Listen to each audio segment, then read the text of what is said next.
Hello, listeners. If you are curious about technical communications, then this podcast is for you. On each episode, I will interview a guest who will share their unique journey. This is Inside TechCom with Zahra Matabana. Let's get started. Hello, listeners. You're on the Inside TechCom show, and I'm your host, Zahra Matabana. I'm honored to welcome today's guest, Altaf Tyrewala. Well, Altaf is a writer par excellence. His experience spans a breadth of genres. He can wrangle words to paint a vivid imagery or tame it. Altaf, please tell us a little more about yourself. Hey, Zara. Thank you for having me. And thank you for the very kind introduction. Absolutely. It's my pleasure. I'm so excited. Yeah, I may be able to paint vivid pictures with words, but I may not be able to paint vivid pictures with my spoken words. So I'm hoping that I don't disappoint your listening audience. I'm sure you won't. Please go ahead. I've been trying to frame my elevator pitch, so to speak, right? What have I been really doing all these past decades of my productive life? And when I look back to my career trajectory, I think what I've always been trying to do is somehow do justice to the realities of the world I find myself in. You know, I graduated in 99, and at that time, the internet was also coming of age. And I think I was the first generation that grew up reading and accessing content on the internet, especially as a college student. Mm-hmm. Like we had terminals throughout our college library in New York. And the medium of the internet and the forms and the formats had become internalized. And so I think ever since then, so when I through my forays into the e-learning space after graduation, my decade of doing my writing as a novelist and a columnist, and then my return to the corporate learning space in 2012, throughout all those years, I've always been trying to arrive at that healthy meeting point of communication, technology, and education. And when I say education, it really is the attempt to influence someone. Mm-hmm. Right? Because I don't think education is devoid of that attempt to influence, right? When we are designing a learning program, there is an enabling objective, a terminal objective, and you want to be able to make sure that you meet those objectives. The trifecta of communication, technology, and education have always been front and center of everything I've done. And so when I look at the stuff that I did as a writer and the books I published, the novels I wrote, the short stories I wrote, they've always been geared towards a specific demographic that grew up consuming the internet. Mm-hmm. My first book, No God in Sight, actually had chapters that were often just 2 sentences long, from 2 sentences to maybe a couple of pages long. And so it was always that attempt to speak to the realities of today and the mind of today. Oh, great introduction. And I think you do paint a very vivid imagery with your words. But I think the trifecta that you mentioned, the communication, technology, and education, and the influence that all those together can have on your audience is something interesting. And I think it resonates with writers. My intention is the listeners who will be listening to this podcast will be primarily communicators. They may be technical writers, they may be UX writers, they may be instructional designers. But at the end of the day, this trifecta that you mentioned is key to our profession. But you also mentioned, how you wrote to a demographic. So it didn't matter whether you were a novelist or when you got into the e-learning arena, audience kind of was something that you were writing to. Can you speak a little bit about that? I'm just interested in kind of seeing how you straddle the two, because in my mind, being a creative writer is very different from being an instructional designer or a technical communicator. And I just would love to kind of dig a little deeper into what an audience meant when you were writing for these 2 different genres. So, interestingly, I first became an instructional writer and designer before I decided to become a full-time novelist. I see. And so in a way, my inauguration in the world of communication and writing and all of that stuff was, I went through the test of fire in the e-learning space. Mm-hmm. So very finely attuned me to the demands of the audiences of today. I remember the first program that I wrote for was for a call center company in America, and how they were trying to teach their employees on how to be empathetic to callers, right? But they said, we don't want any long words, no long paragraphs. A paragraph has to be not more than 100 words. So it was almost like a pre-Twitter demand. Before the Twitter era had really become a reality, we were already beginning to think in those ways, that brevity, conciseness, come to the point fast. Somebody should be able to take away something from every paragraph. Every paragraph should be serving your learning objectives in some way. And so that requirement for brevity and conciseness shaped me fundamentally. And of course, it emerged from the fact that we were writing for something that would go up on somebody's computer screen at the end of the day, and they were clicking through a program, and they would have to have sufficient audiovisual elements to support the learning experience, and graphical elements and things like that. So for me, that was the mind that I was writing for, and call it the demographic. You can call it the mind of the era, so to speak. But that's the kind of mindset that I was writing for, the kind of intellectual makeup that I was trying to cater to. And so when I began working on my first book, I knew who my eventual reader was going to be, right? I was not writing for somebody who was still living in the 1970s, who was comfortable reading long texts and was willing to get through 1,000 pages. I knew that anything more than 100 pages made me uncomfortable, made me impatient. So I had to simply extend that courtesy to my readers as well. Yeah, thank you for sharing that. What inspires me is that the podcast that I'm trying to create this to answer. I myself am looking for a lot of answers as a technical writer. And a lot of technical writers that I have gotten to know in my career have been career changers.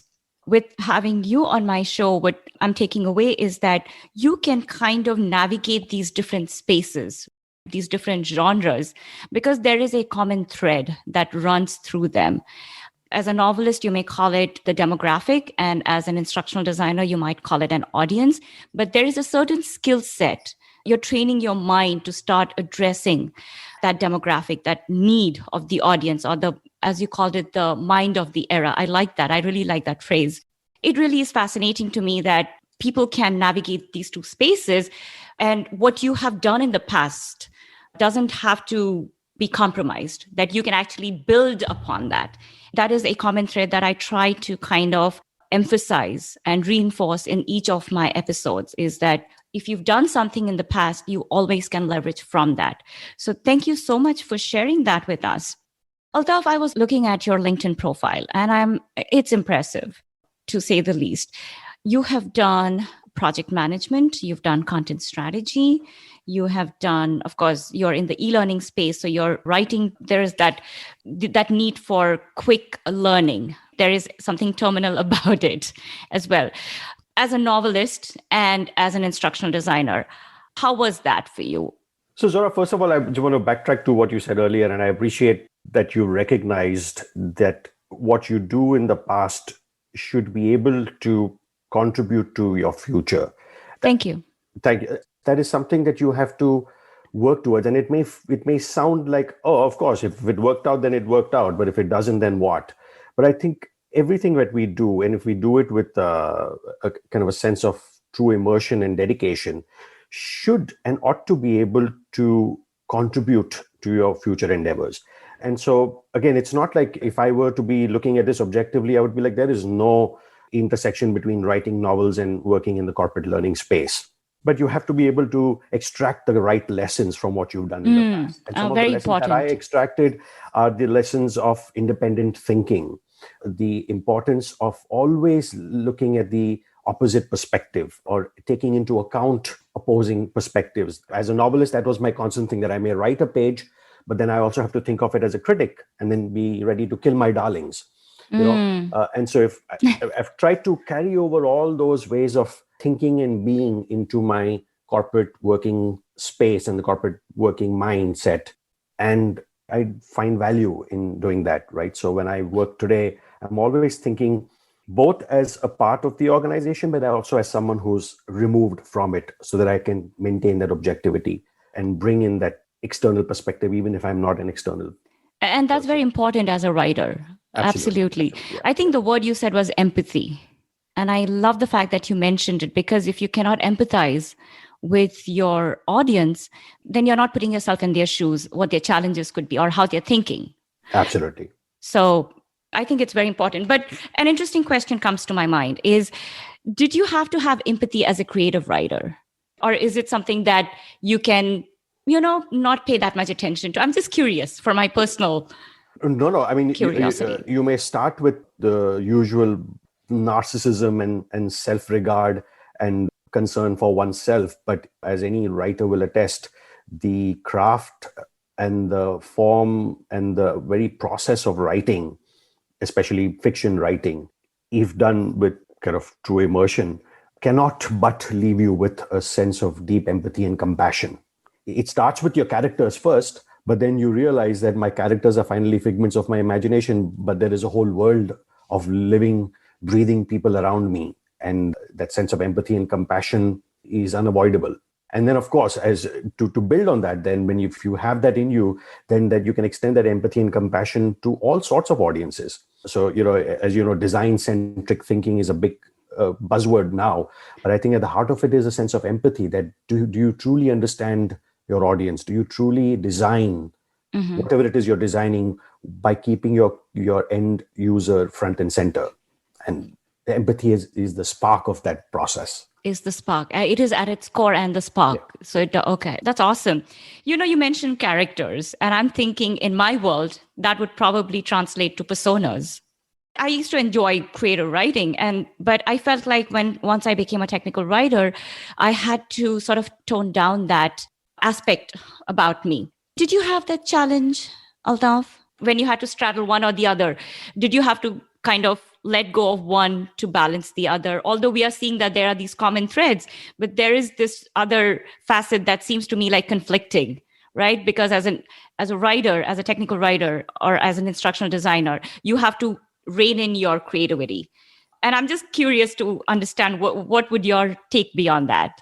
I would probably try to propose a slightly differing point of view. Sure. I don't think you need to pull back on your creativity. I think the way the world is evolving, and we all know that there is just no predicting the future. Really, the only way to survive and to somewhat thrive in a landscape like this is to continually hold on to your creative sensibility. Because you may be in one role. For example, the work I do at my current organization is drastically different from what I was doing 2 years ago, right? Now, if I was not being agile and creative in my approach to my work, and if I was like, this is me, I'm formed, I can't change, I would be obsolete at my workplace.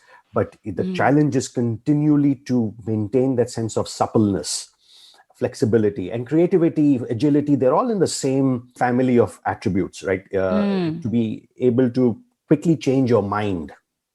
Yeah. Fundamental point. I think I see your point is that the interpretation of creativity can mean so many things in a different context. So if you're continuing to keep yourself, to challenge yourself and being adaptable, then that is a testimony of your creative self. Absolutely. And I think there is also a cultural component underlying all of this. Again, I'm just going to go out there and theorize based on my limited understanding of this. But having worked in the Indian corporate space and having worked in the American corporate space, ironically, I often felt freer to be creative in the Indian corporate space simply because there were no strict definitions of who or what is creative, right? Interesting. Creativity can come from anywhere. And I often felt that we were willing to take ideas from anybody, regardless of how it was packaged. Whereas I often feel like in the American corporate space, there is a sense that, again, it stems from, because we have such diversity in the American corporate space, there is an attempt to want to understand and categorize who the creative person is. Somebody who dresses interestingly, who manifestedly is creative, and therefore one can rely on that person to be creative. You know what I'm saying? So it's very subtle. Totally pop psychology from Altaf Tyrewala, no basis in reality possibly, but that's the way I see it. But one more thing, Zora, I did want to bring up one more point. You brought up the fact that how easy was it for you to kind of switch from the writing space to the corporate learning space, and did you have to kind of pull back on your creativity? And I answered that. But I think what I did have to do is I did have to learn how to be a team player. When you're writing, you're a solo player.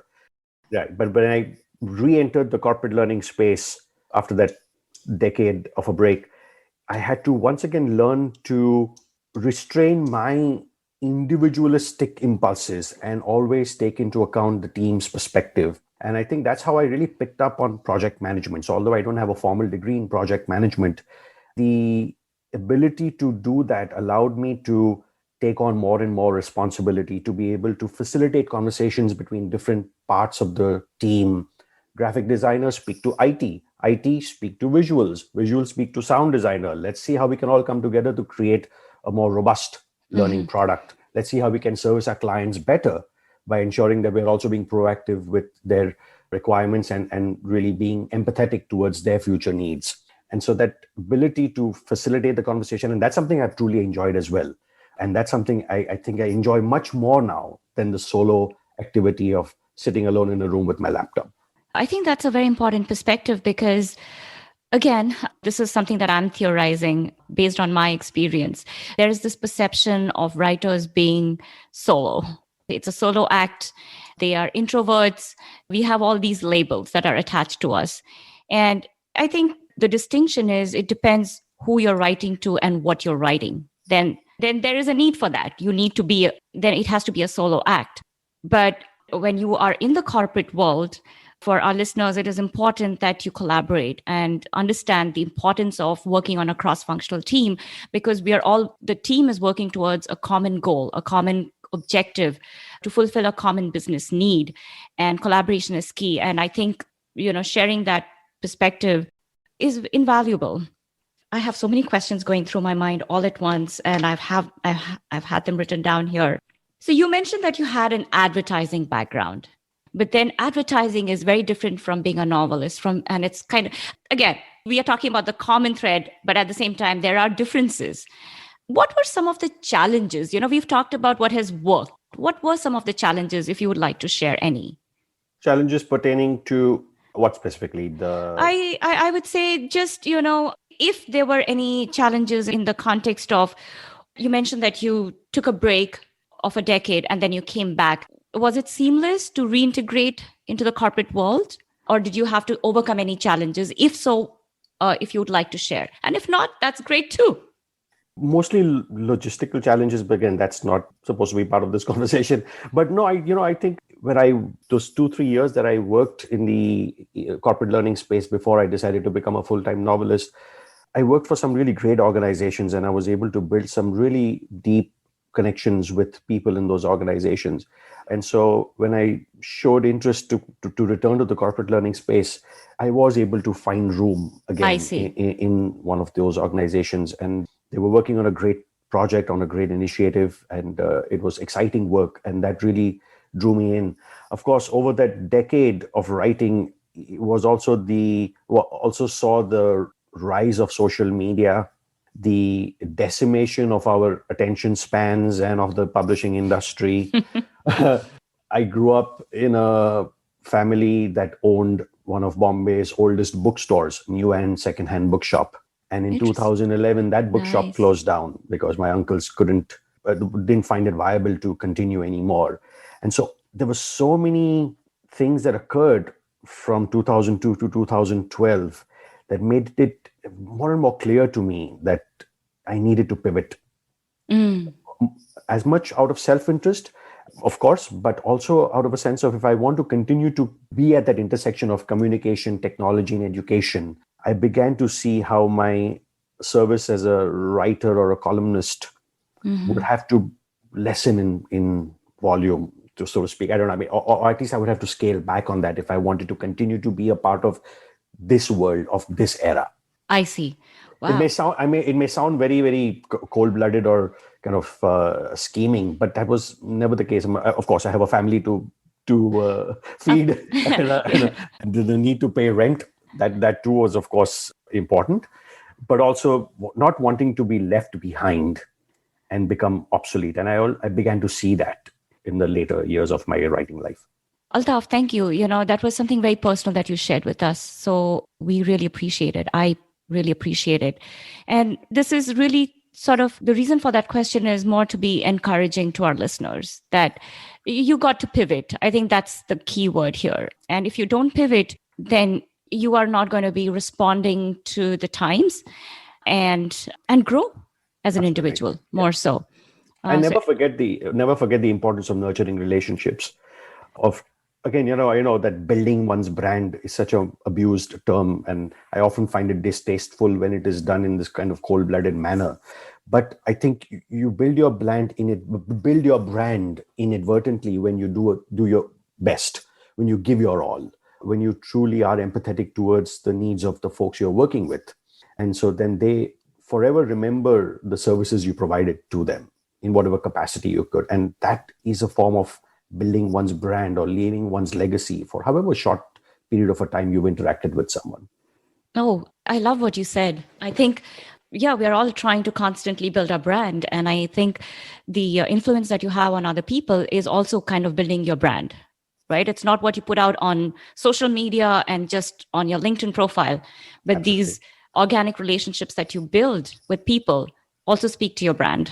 I want to go back to when you transitioned from being a novelist to back into the corporate world. One of the things that I mentor students who want to kind of make it into technical writing, and we talk about portfolios. Now, did you have to update your portfolio, or were you able to use the different genres of writing that you had created? And did the corporate world respond well to that?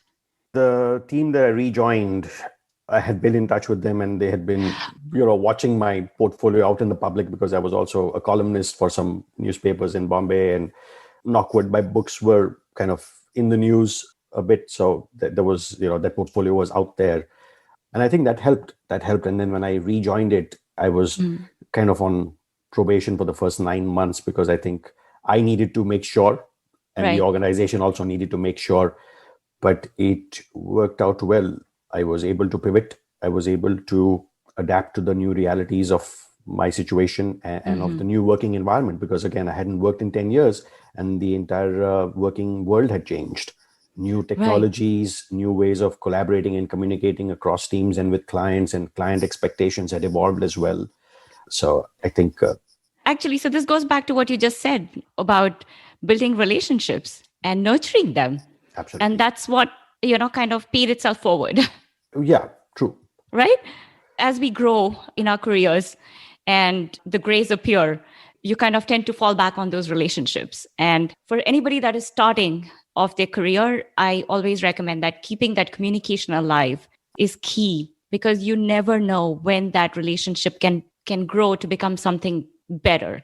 It's not just about benefiting monetarily, but just as humans, keeping in touch is Exactly. something that is what your experience sort of reinforces. But is there anything else that you would like to share? Not just advice, anything else that you would like to share with our audience and our listeners? I'd like to loop back to what I said earlier about how what I'm doing now is so drastically different from what I was doing just a couple of years ago. And I know that 2 years later, I'll be doing something radically different within hopefully the talent management and talent development space, but it's going to be a different day. So I'd like to talk a little bit about what I'm doing now. And in my current role, we're not creating content Okay. in the same volume that we were just until a couple of years ago. Curation has become a very important aspect of my role. And this is primarily because our technological platforms that deliver learning have evolved, are now being driven by AI, and so automated and advanced that they are able to pull together resources from disparate sources at a much better scale than any one individual or team can do, right? And so if you want to create a truly robust learning experience for your user, you have to be able to provide them a full bouquet of offerings. And you have to then, so I almost feel like I am now co-partnering with technology and AI and using it to serve my user the best I can. Earlier, it was just our team and the e-learning creation development team that was servicing the user. Now AI is also helping us out, and it is reducing the requirement for development, but it is truly enhancing the user experience. It is truly bringing the world at the user's fingertips. And going forward, I can just see possibly that the curation aspect will also, the need for humans to curate content will slowly ebb, because AI will become more and more refined and sophisticated. And so we'll have to take on more strategic roles. we'll have to start thinking of how components of the present will fit together in unknown permutations and combinations in the future. And that's where the human ability to strategize and plan for the future will become more and more important. Wow. That sounds really fascinating to me. Unfortunately, I've not had as much interaction with AI as much as I would like. There's sort of a humanizing element to the way you talked about AI. And that's going to become more and more true. And I think curating content is the way to go. Nobody will be creating content from scratch, but rather curating that content that has already been created. So yes, being forward thinking, being open-minded is the name of the game. Absolutely, absolutely. It's scary, of course. It's also often disorienting because things change so much. You don't even know what direction you need to be going into. But which is where I feel that you have to kind of be alive to the moment and never truly think of yourself as a finished product. Oh, I love that. Always be ready to change and flex. And I know it sounds very kind of, okay, yeah, everybody would love to do that, but it's not easy. It's not easy. It's painful. It's scary. It's terrifying to not know what your role is going to be in the next 6 months or 1 year. But I think if you just make peace with that state of terror, and then you can truly ride the wave. Yeah. And we are doing that. It's just that, when you think too far, you tend to feel overwhelmed. But then you'd rather be proactive than reactive.